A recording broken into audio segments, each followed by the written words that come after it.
Alright, this is Job 28 in the MacArthur Study Bible and the Enduring Word Commentary. Alright, a little refresher from 27.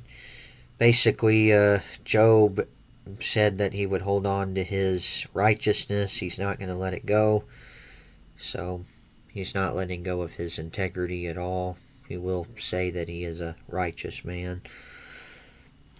And may his enemies become like the wicked, and those who rise up against me like the unrighteous. And is the hypocrite going to have any hope whenever God calls on him?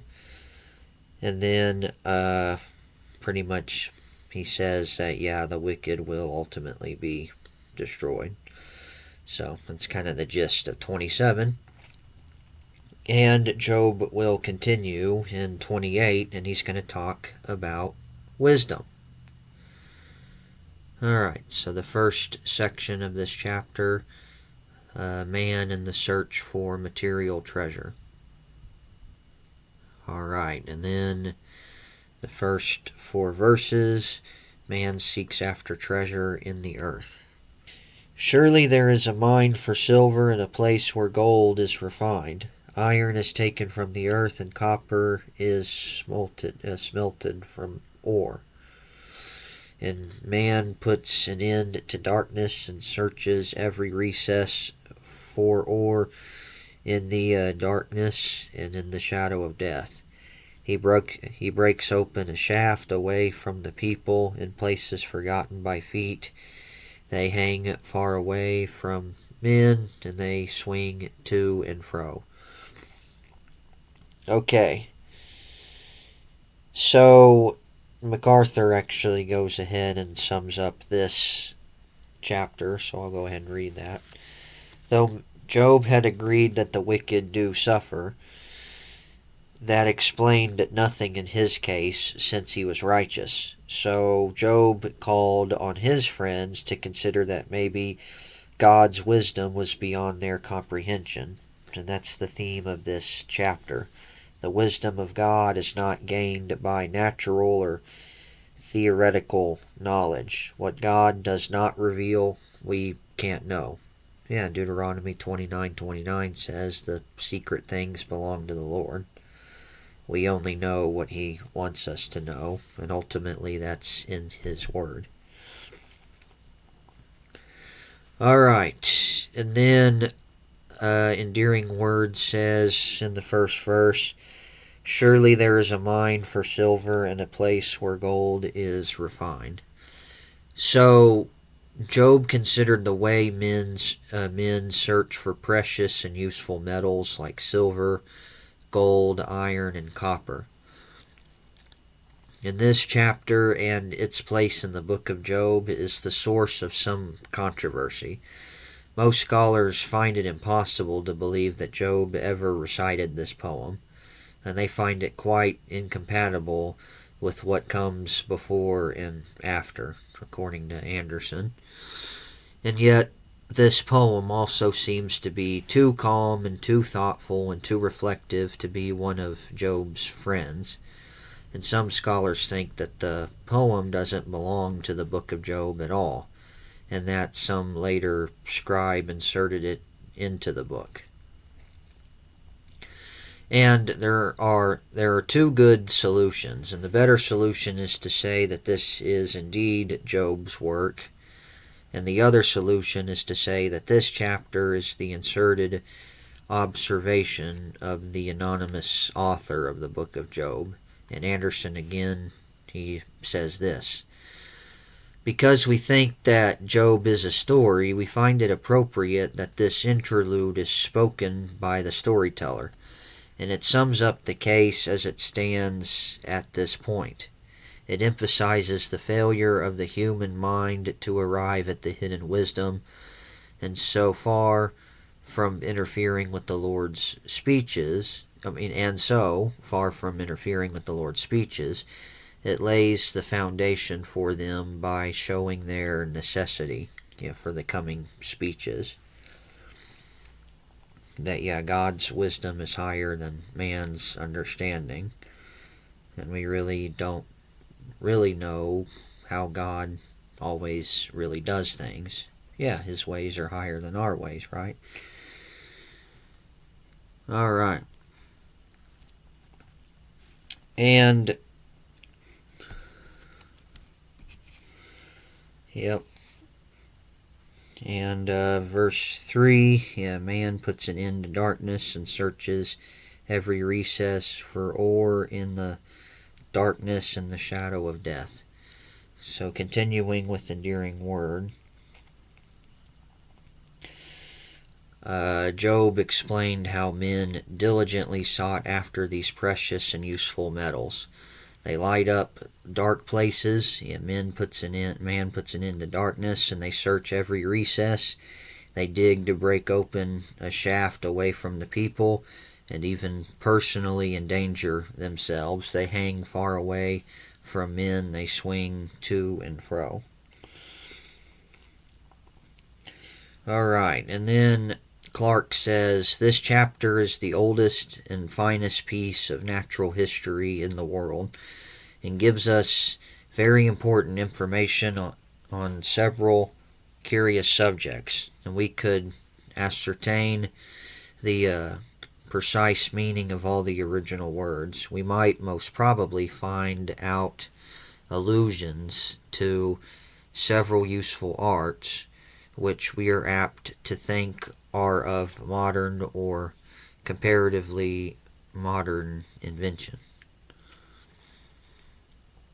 Alright. And Chamber says, careful examination of every reference Job makes to geology or meteorology reveals that there's no significant or insignificant blunder in all he says. Every reference is a piece of consummate accuracy. And then Anderson says again, the point is that man's intelligence and determination enable him to accomplish amazing feats of technological ingenuity, but left to himself he cannot find wisdom, and wisdom is a treasure rarer than any other. Oh, sorry, that was actually Smick. Here's Anderson. Those forgotten can be explorers far from home or slaves in the mind. Yeah, man searches high and low for treasures, but yet can never find wisdom. Alright, and then it goes on to talk about man searching for treasure. Alright, and MacArthur actually sums up the first 11 verses, and I'll finish the first 11 in just a second. 5 through 11. But MacArthur says that these verses make references to mining silver, gold, iron, flint, sapphires, as well as smelting copper. Yep, and tremendous effort is made by men who seek these precious things. And there's a reference to Proverbs 2, which is all about wisdom. Yep. Well, the whole book of Proverbs is all about wisdom. Yeah, but this chapter of Job is specifically about wisdom. Yeah. The wisdom of God, ultimately, which is real wisdom. Yeah, and basically, in Proverbs 2, Solomon is telling his son to pretty much seek after wisdom like you would seek after silver. Search for her as for hidden treasures, and then you'll understand the fear of the Lord and find the knowledge of God, for the Lord gives wisdom. From his mouth come knowledge and understanding, and he stores up sound wisdom for the upright. Yeah, he is a shield to those who walk uprightly, and he guards the paths of justice and preserves the way of the saints, and then you'll understand righteousness and justice, equity, and every good path. So Solomon told his son to pursue after wisdom. Yeah, like a hidden treasure. Here, pretty much in Job, it's talking about how men pursue hidden treasures. Yeah, but the rarest treasure ultimately is wisdom. Alright, so pretty interesting. Okay, and then verses 5 through 11. As for the earth, from it comes bread, but underneath it is turned up as by fire. Its stones are the source of sapphires, and it contains gold dust. That path no bird knows, nor has the falcon's eye seen it. The proud lions have not trodden it, nor has the fierce lion passed over it. He puts his hands on the flint, and he overturns the mountains at his roots, and he cuts out channels in the rocks, and his eye sees every precious thing. He dams up the streams from trickling. What is hidden he brings forth to light. Yeah, pretty much what man does in order to find these treasures. Alright. So, yeah, well, I already read the summary from MacArthur, for these first 11 verses, so I'll move back to Endearing Word.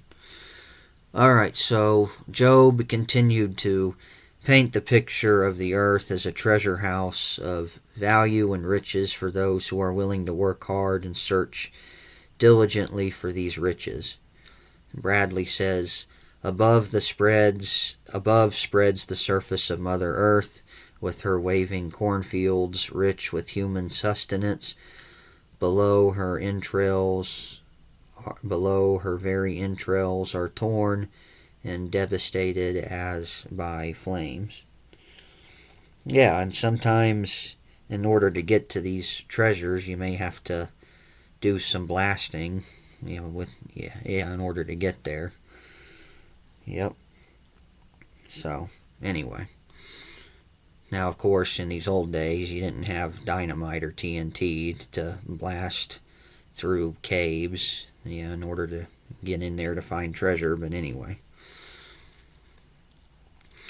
Alright, and then the falcon is celebrated for its vision, the lion for its courage, but neither is as observant or as intrepid as man, and neither bird nor beast has access to the remote places that men have penetrated in their lust for treasures. Yeah, according to Anderson. Yeah, even these animals are not pursuing after treasures. They don't go into these places where men go in order to get these treasures. Yeah. So, anyway. Alright. And then in these verses 9 through 11, man, he puts his hand on the flint and he overturns the mountains at the roots. He cuts out the channels in the rocks, and his eye sees every precious thing. He dams up the streams from trickling. What is hidden he brings forth to light. So Job here explained how hard men are willing to work in order to gain the treasure and the wealth that is hidden in the earth. Yeah. Men will do whatever in order to get this treasure. Whatever treasures they're looking for, in order to get the money. Yep. And then the second section, Job explains the value and the source of wisdom. Alright, verses 12 through 19. True wisdom is rare. But where can wisdom be found? And where is the place of understanding? Man does not know its value, nor is it found in the land of the living. The deep says, it is not in me, and the sea says, it is not with me. It cannot be purchased for gold, nor can silver be weighed for its price. It cannot be valued in the gold of Ophir, in the precious onyx or sapphire, and nor gold nor crystal can equal it, nor can it be exchanged for jewelry of fine gold. And no mention shall be made of coral or quartz, for the price of wisdom is above rubies. The topaz of Ethiopia cannot equal it. nor can it be valued in pure gold. Alright, and so MacArthur says that these verses sum up the message of the chapter, which is with the point that no amount of effort, or even as vigorous and demanding as mining, will yield God's wisdom. Yeah, it can't be valued or found in the world, and it can't be bought for any price. The living can't find it, and neither can the dead. Alright. And then Endearing Word says that Job made the point he had built up to in the previous verses.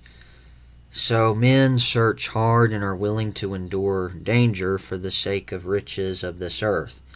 But all of that is easy compared to the search of wisdom. And then Poole says, man doeth not search this wisdom, but only so far as God is pleased to reveal it to him, and therefore he cannot declare it to others. Man did not prepare, nor order, nor contrive it, and therefore no wonder if he cannot search it out. Yeah, because man does not get this wisdom by looking for it. It's only God who gives about this wisdom. And Proverbs said, the fear of the Lord is actually the beginning of wisdom. Yeah, only those who fear the Lord ultimately get wisdom.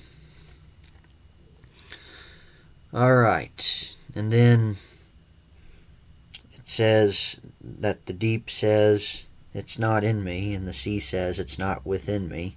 So you can't even go into the depth of the ocean to find wisdom, or into the seas. So yeah, you could search high and search low. Yeah, you won't be able to find it, or pay for it. Yeah, not at all.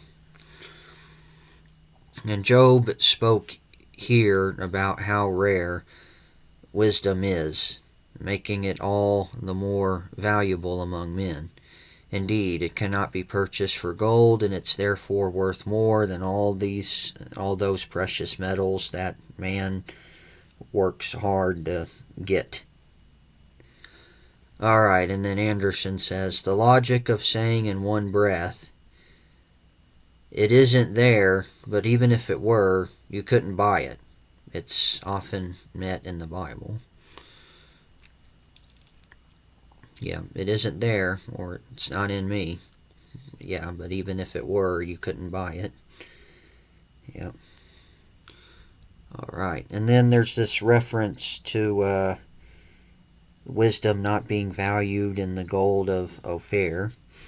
Now, that word was mentioned beforehand. It was mentioned in chapter 22 whenever Eliphaz was rebuking Job, and basically telling Job that if you repent and turn to God, then you're going to lay up your gold in the dust, and the gold of Ophir among the stones of the brooks, and the Almighty will be your gold and your precious silver. And Ophir was pretty much a land with high quality gold, but the location is uncertain, so don't know where it is. But it just had a lot of gold. But you couldn't even compare wisdom, or you couldn't value wisdom in the gold of Ophir. Yeah, there's no price or value that you can put on wisdom at all. Alright. And then the final verses 20 through 28, the source and summary of wisdom. So if ultimately you can't find wisdom or buy wisdom, if you can't do any of those things, as you would do searching for metals or gold or other jewels, if you can't do it with wisdom, then where can it be found? And or where then does it come from? Alright, verses 20 through 28. From where then does wisdom come, and where is the place of understanding? It is hidden from the eyes of all living, and concealed from the birds of the air. destruction and death say, "We have heard a report about it with our ears." God understands its way, and he knows its place, for he looks to the ends of the earth and sees under the whole heavens to establish a weight for the wind and apportion the waters by measure. And when he made a law for the rain and a path for the thunderbolt, then he saw wisdom and declared it. He prepared it. Indeed, he searched it out. And to man he said, "Behold, the fear of the Lord, that is wisdom, and to depart from evil is understanding." All right. And which is pretty much like the thesis in the book of Proverbs. The fear of the Lord is the beginning of wisdom. So where does wisdom come from? Where does it come? Well, it comes from God, but ultimately you get it by fearing God and turning from sin. All right. So, Enduring Word says that Job explained how hard it was to find wisdom, and then he asked that logical question, from where then does wisdom come? And Job knew that he needed this precious wisdom, and he certainly knew that his friends needed this wisdom as well. And Trapp says, "Sure it is that man, sorry man, knoweth neither the price of divine wisdom, for it is invaluable, nor the place of it, for it is investigatable, and nor the order of it, for that is unattainable until we come to heaven." And Spurgeon says, "He seems to say that though men should explore the deep places of the earth with all the diligence of miners seeking gold and silver, though they should exert all their mental force as miners use all their muscular vigor, and though they should employ all the machinery within their reach, as men do who pierce through the rocks in search of the precious treasure, yet it is not within the range of human labor and skill to attain unto wisdom." Yeah, man doesn't work as hard as they would searching for gold and silver as they would seeking out wisdom. They don't work as hard. Well, most people really are not seeking after wisdom, so. And that can only be found by another and higher method. It must come to us by revelation from God, for we cannot find it by our own efforts. Cannot find wisdom by our own efforts. Not at all. Yep, and apart from God, there is no wisdom that can be found at all. Yeah. Well, can't find it by ourselves. It's only the Lord who can give wisdom. Alright, in verse 23, so God understands its way and he knows its place.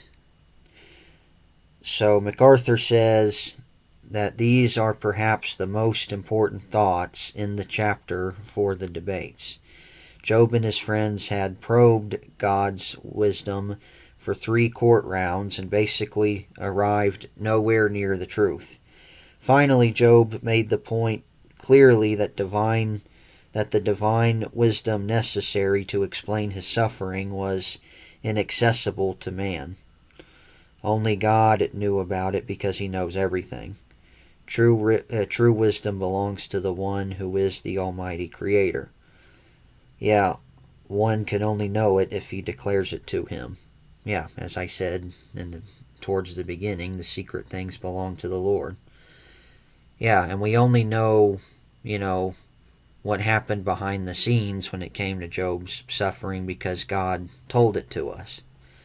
Yeah, if we didn't know that God allowed the devil to test him to see if he would curse God or not, yeah, if we didn't know that part of the story, we probably maybe drawing some of the same conclusions as the friends and Job. So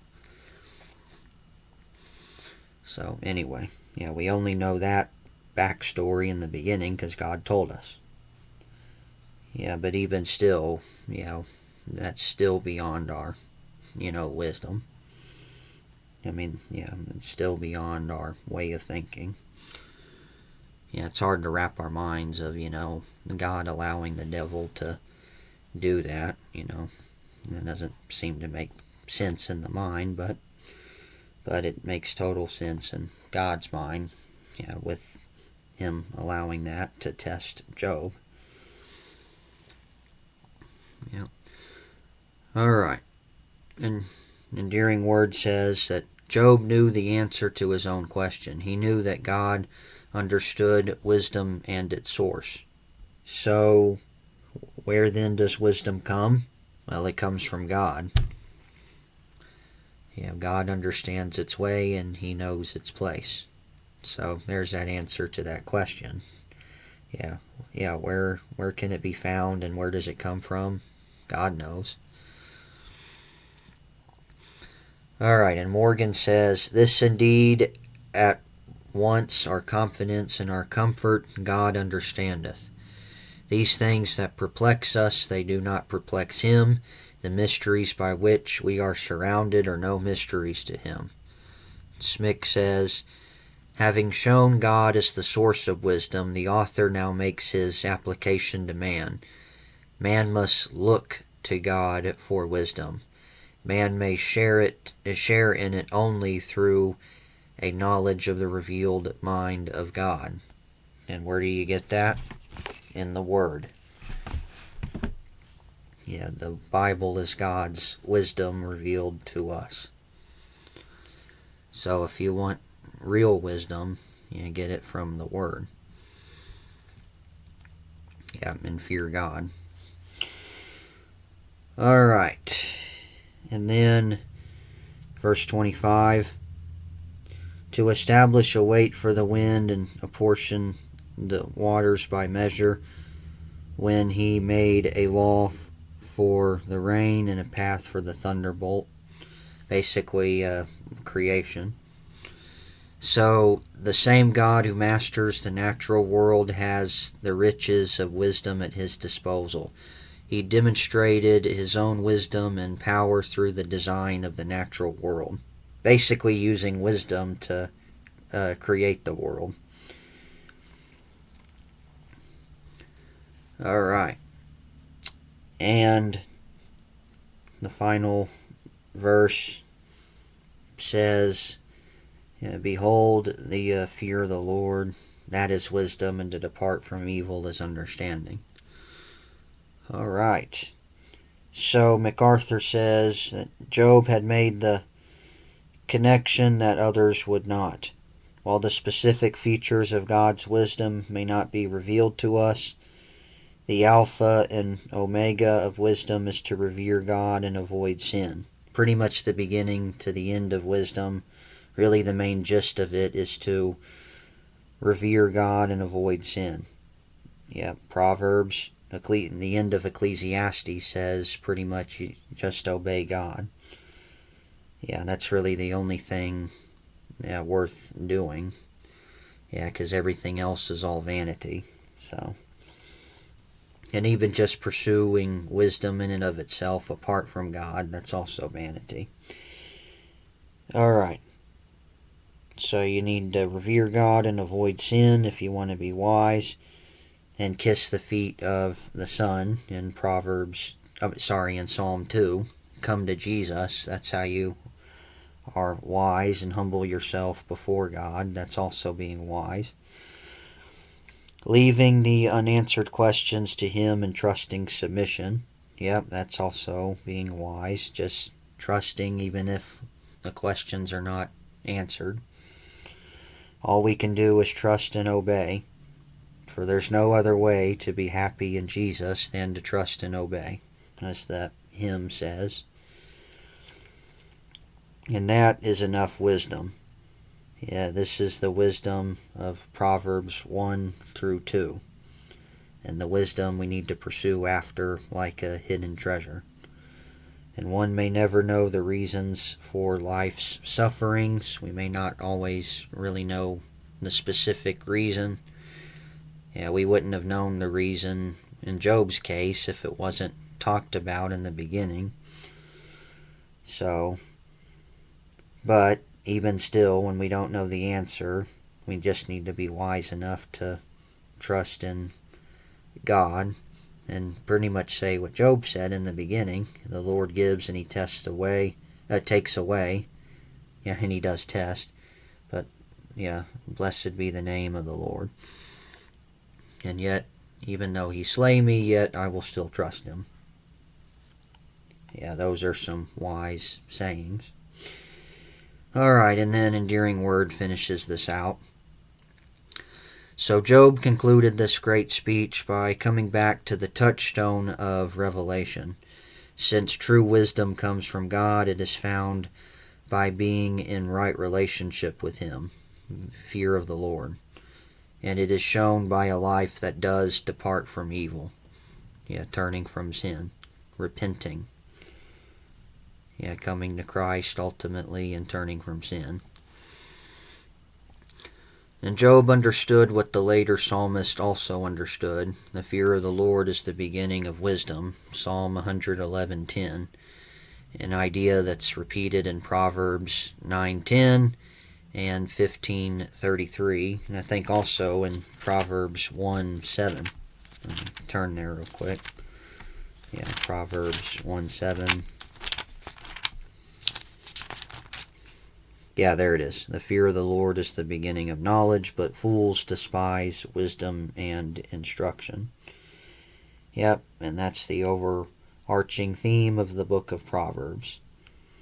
Yep, yeah, a reverence for God is the beginning of wisdom. Yep, it's a reverential awe and admiring, a submissive fear is foundational for all spiritual knowledge and wisdom. According to MacArthur, it's not fear as in being like terror. Yeah, but wanting to honor and please God, basically. That's the fear of the Lord. Alright. So the fear of the Lord is the beginning of wisdom. And if true wisdom, back to Endearing Word, if true wisdom can be gained by human effort, energy, and ingenuity, like the rare and precious metals of the earth, then the fear of the Lord is not essential to obtaining wisdom. But if it comes from God's revelation, then right relationship with him is the key to wisdom. Yep, and ultimately you have right relationship with God through Jesus Christ. There you go. And Adam Clarke, on to man, he said, and to man, he said, that was the beginning of verse 28. Yeah, God saying to man, the fear of the Lord is the beginning of, the fear of the Lord, that is wisdom. Alright. Now, Adam Clarke on that to man line, he said this. This probably refers to the revelation of his will which God gave to Adam after his fall. He had done before sought for wisdom in a forbidden way, the knowledge of good and evil. When he and Eve saw that the tree was pleasant to the eyes and a tree to be desired and to making one wise, they took and they did eat, in Genesis 3:6. Thus they lost all the wisdom that they had by not setting the fear of the Lord before their eyes, and they became foolish, wicked, and miserable. Hear then what God prescribes as a proper remedy for this dire disease. The fear of the Lord, that is wisdom, is thy only wisdom now to set God always before thy eyes, that thou mayest not again transgress. Yeah, and it's by the fear of the Lord that men depart from evil. Yeah, well said, Adam. So, they shouldn't have set that knowledge that they could get from eating from the tree of the knowledge of good and evil, but rather, they would have been wise to obey God, as you are wise whenever you actually do that. Alright. And the gaining of wisdom requires the total sacrifice of our single most precious possession, ourselves. More specifically, what is required is the surrender of our wills.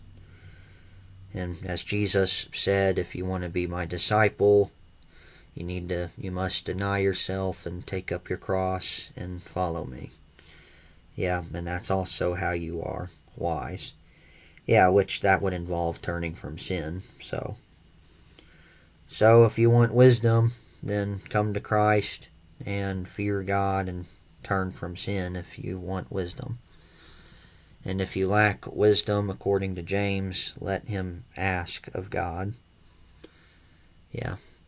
But ultimately, you need to come to God first in humility. So that's really where it begins if you don't know God. You come to him in humility and kiss the feet of the Son. Yeah, in order to get started with wisdom. All right. Well, that's it. And Lord willing, I'll get to chapter 29 next time. But until then, may God bless you and the grace and mercy won by Jesus, the love of God, and the fellowship of the Holy Spirit be with you all.